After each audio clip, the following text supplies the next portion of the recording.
Pemerintah Provinsi Sulawesi Selatan menetapkan upah minimum provinsi dan upah minimum sektoral provinsi tahun 2026 melalui keputusan Gubernur Sulawesi Selatan. Dalam kebijakan tersebut, UMP Sulsel ditetapkan naik 7,21% atau menjadi sekitar Rp3.920.000. Kenaikan UMP tersebut diharapkan dapat meningkatkan daya beli dan kesejahteraan pekerja. Menanggapi itu, Dekan Fakultas Ekonomi dan Bisnis Universitas Hasanuddin, Profesor Dr. Mursalim Nohong menyebut, kenaikan UMP 2026 merupakan yang terbesar sepanjang sejarah penetapan UMP di Sulawesi Selatan dan masuk dalam kategori moderat hingga agresif. Dan kenaikan UMP itu menurutnya tidak bisa dipandang sebagai penghambat investasi secara hitam putih.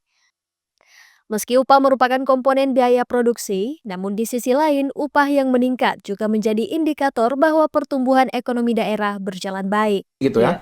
Berarti kalau misalnya kita lihat ada dua sisi. Kalau upahnya tinggi berarti satu komponen cost, berarti kan total cost itu akan menjadi lebih besar. Nah, itu nanti akan berdampak terhadap biaya investasi, nilai investasi yang akan masuk ke situ, karena itu sudah harus diperhitungkan.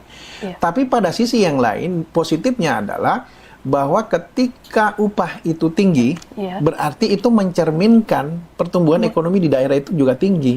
Jadi menjadi tinggal sekarang bagaimana cara melihatnya ini, bagaimana cara kemudian mengelolanya ketika misalnya ada investor yang akan masuk ke situ. Prof. Mursalim menambahkan formula penetapan upah mengacu pada dua indikator utama, yaitu inflasi dan pertumbuhan ekonomi. Inflasi dinilai penting karena menggerus daya beli, sementara pertumbuhan ekonomi mencerminkan kemampuan daerah meningkatkan kesejahteraan. Dari sisi pekerja, kenaikan UMP dinilai berpeluang meningkatkan konsumsi rumah tangga. Namun tantangan terbesarnya adalah menjaga daya beli agar tetap berkelanjutan.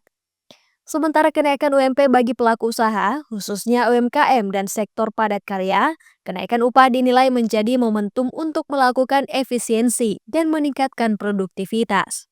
Nah, seharusnya kan para pelaku usaha, bukan hanya usaha kecil menengah ya, harusnya ada pelajaran yang diambil dari situ. Pelajarannya apa? Itu memaksa kita untuk bertindak atau bekerja secara efisien. Ya. Dalam artian bahwa selama ini ada kecenderungan pelaku-pelaku usaha itu tidak beroperasi secara efisien.